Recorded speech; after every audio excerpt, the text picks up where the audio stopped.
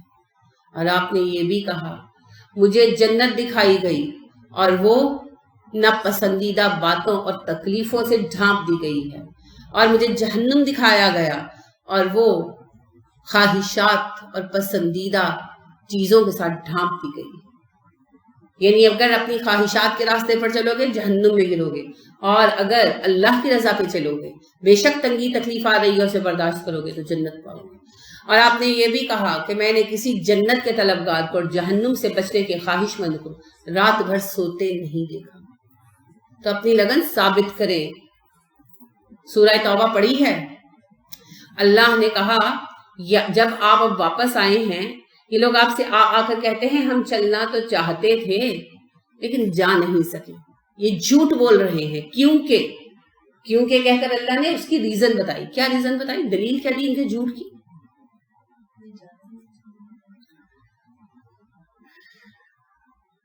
النسیان آفت العلم،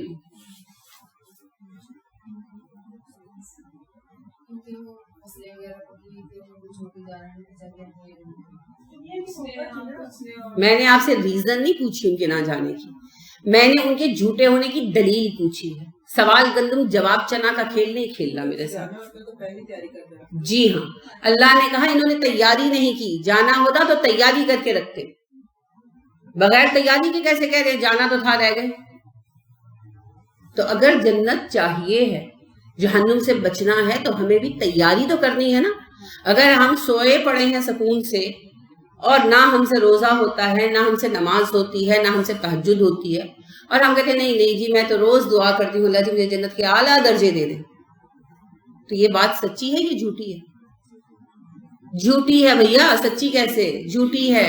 یہ تو ایسے ہی ہے کہ چپس کی پلیٹ سامنے رکھ کر یا آئس کریم کا کپ سامنے رکھ کر نوش فرماتے ہوئے گئے میں چاہتی میرا وزن کم ہو جائے۔ جھوٹ بولنا چھوڑیں اپنے آپ سے، تبھی آپ سکسیسفل ہوں گے دنیا میں بھی اور آخرت میں۔ اپنے آپ کو دھوکہ دینا چھوڑ دیں۔ اللہ رب کریم کیا فرماتے ہیں؟ یخادعون اللہ والذین آمنوا وما یخدعون الا انفسهم وما یشعرون۔ یہ دھوکہ دینا چاہتے ہیں اہل ایمان کو، اللہ کو، مگر دھوکے میں اپنے آپ کو ڈالے ہوئے ہیں، عقل نہیں ہے انہیں۔ ہم نے بھی اپنے آپ کو دھوکے میں ڈالا ہوا۔ ہاں جی میں تو روز دعا کرتی ہوں، آپ میرے لیے دعا کریں اللہ مجھے جنت کی اعلیٰ درجے دے۔ بھئی خالی دعاؤں سے کام نہیں چلتا، آپ کا عمل نظر آنا چاہیے۔ وہی بات جو اللہ کریم نے کہی، اگر یہ جانا چاہتے ہیں ساتھ، تیاری کیوں نہیں کی؟ تیاری کریں، پھر سفر میں انشاءاللہ اللہ برکت ڈال دیں گے، اللہ رب کریم دعائیں بھی قبول کریں گے، مگر کچھ تو کام کیا ہو بھائی، کچھ تو کام کیا ہو۔ مجھے بچپن کی ایک بات یاد آتی ہے، ہماری ایک عزیزہ تھی، قرآن نہیں پڑھا ہوا تھا، جو بھی ریزنز رہی ہیں مجھے نہیں پتا، بڑی ہو گئی، بڑی سمجھدار، بڑی اچھی عورت تھی، اللہ نے جنت عطا فرمائے۔ تو میں ایک دن وہ ہمارے گھر آئی ہوئی تھی، تو میں قرآن پڑھ کے رکھنے لگی الماری میں، تو انہوں نے میرے ہاتھ سے نا ایسے جھٹکے سے قرآن چھین لیا، میں ڈر گئی، چھوٹی تھی میں، تو اسے چوما، پھر مجھے پکڑا دیا، میں نے الماری میں رکھ دیا۔ لیکن اب مجھے تجسس تھا کہ انہوں نے میرے ساتھ کیا کیا، پوچھا تو نہیں، کیونکہ آپ کو پتا ہے ہمیں بتایا جاتا تھا کہ بڑوں سے کویسچننگ نہیں کرتے۔ تو میری والدہ نے بھی اس بات کو نوٹس کیا، کیونکہ میں نے ایک دم ایسے کر کے کھینچ لیا نا مجھ سے، تو انہوں نے پوچھا تو انہوں نے کہا کہ جس طرح ہمارے محلے میں ایک فلاں بندہ مر گیا تو فلاں بندے نے اسے خواب میں دیکھا اور اس سے پوچھا تو اس نے کہا کہ تمہیں تو بخشش ہو گئی. تو اس نے کہا تیری کیسے بخشش ہوگی, تو شرابی تھا. تو کہنے لگا کہ ہاں میں شرابی تھا, پر میری بیوی جب قرآن پڑھنے بیٹھتی تھی نا تو میں بڑا قرآن کا احترام کرتا تھا, اسے چومتا تھا, تو بس اللہ نے اس وجہ سے مجھے بخش دیا. تو میں بھی اسی لیے قرآن چومتی ہوں. میں اس وقت تو خیر سن لیا, آج میں سوچتی ہوں کہ اللہ کی بندی کو کوئی کہنے والا نہیں تھا کہ بی بچپن میں نہیں پڑھا, اب تم جنت چاہتے ہو تو اب پڑھ لو, اب پڑھ لو. کس نے تمہیں یہ شارٹ کٹ بتایا؟ اب کیوں نہیں پڑھتے؟ عجیب ہم نے تماشے بنا رکھے ہیں, پھر کہتے ہیں ہم جنت چاہتے ہیں. اب کیوں نہیں پڑھتے؟ نبی صلی اللہ علیہ وسلم نے کہا نا, جو قرآن پڑھتا ہے مہارت کے ساتھ وہ کن کے ساتھ ہوگا؟ مال کرام البررہ, معزز لکھنے والے فرشتوں کے ساتھ. اور جو قرآن اٹک اٹک کر پڑھتا ہے اس کے لیے کیا ہے؟ دگنا اجر. تو اگر بڑے ہو کر پڑھ رہے ہو, مشکل آ رہی ہے, دگنا اجر مل رہا ہے, پڑھو, کیا ہے. تو سعودی فتویٰ کمیٹی کو فتویٰ بھیجا گیا تھا کہ جی عورتیں قرآن پڑھنا نہیں جانتی, تو ان کو کہتے ہیں بسم اللہ کر کے قرآن پڑھ لو. انہوں نے کہا کہ شارٹ کٹ ڈھونڈنے کی بجائے آپ لوگ قرآن پڑھنے کی کوشش کیوں نہیں کرتے؟ چلو جتنا آئے اتنا پڑھ لو, پڑھو تو صحیح, جیسا پڑھ سکو ویسا پڑھ لو. معذوری تو اللہ بھی معاف کرتے ہیں, لیکن اگر آپ لوگ اس طرح کرنا شروع کریں گے تو پھر تو ہر کوئی قرآن نہیں پڑھے گا اور بسم اللہ کا قرآن پڑھ لے گا. تو میں اس بات سے آپ کو یہی کہنا چاہ رہی ہوں, اگر آپ جنت کے درجات چاہتے ہیں تو کوشش تو کریں, تیاری تو کریں. ایک صحابی نے ابن مسعود رضی اللہ عنہ تھے, عبداللہ بن مسعود, انہوں نے نبی صلی اللہ علیہ وسلم کو وضو کروایا. آپ نے ان سے کہا کہ تم میری بہت خدمت کرتے ہو, مجھ سے کچھ مانگو, کیا چاہتے ہیں؟ انہوں نے کہا جی میں جنت میں آپ کا ساتھ چاہتا ہوں. تو آپ صلی اللہ علیہ وسلم نے کہا ابن مسعود سجدوں کے ساتھ میری مدد کرو, کہ میں تو دعا کروں گا تمہارے لیے کہ اللہ اس کو جنت میں میرا ساتھی بنا دو, لیکن اب اس دعا کی قبولیت کے لیے ورک آؤٹ تم نے کرنا ہے, کثرت سے نماز پڑھا کرو, سجدوں کے ساتھ میری مدد کرو, فارغ ٹائم میں کثرت سے نمازیں پڑھو, اللہ کا قرب حاصل کرو تاکہ اللہ میری دعا قبول بھی کر لے. سمجھ آ رہی ہے بات؟ تو جنت کے اعلیٰ درجے پانے جہنم سے بچنا ہے تو پھر تیاری کریں, کوشش کریں جتنی ہو سکے. 100% تو اللہ نے مانگا ہی نہیں ہے, مانگا ہے. اللہ نے کہا جس کی نیکیوں کا وزن بڑھ گیا, یہ جو بھی آپ نے شکی اور سعید پڑھا, شکی جہنم میں, سعید جنت میں, تو آپ پڑھتے نہیں ہیں. ومن ثقلت موازینہ فہو فی عیشۃ راضیہ ومن خفت موازینہ فامہ ہاویہ. جن کے اعمال نامے بھاری ہو جائیں گے نیکیوں کے, وہ جنتی ہوں گے, من پسند زندگی گزاریں گے. جن کے نیکیوں کے پلڑے ہلکے ہو جائیں گے وہ جہنم میں جائیں گے. تو اللہ نے صرف کہا نیکی تمہاری برائی پر غالب ہو, 100% تو مانگا ہی نہیں, تو اتنا تو کریں, ٹھیک ہے. اور علامہ ابن کثیر نے سچ کہا ہے, سخت بدبخت ہے وہ شخص جس کی دہائیاں اس کی اکائیوں سے ہار جائیں. تو اتنے خسارے کا سودا نہیں کرنا, اتنے خسارے کا سودا نہیں کرنا. لہٰذا آج جاگیے, آج کوشش کیجیے, کیونکہ دنیا دار العمل ہے اور قیامت یوم حسرت. تو آج کر لیں, قیامت کے دن تو پھر سوائے پچھتائے کہ کچھ نہیں ہوگا. اللہ کریم ہمیں توفیق عطا فرمائے, آمین. سبحانک اللہم و بحمدک ونشہد ان لا الہ الا انت ونستغفرک ونتوب الیک. السلام علیکم ورحمۃ اللہ وبرکاتہ.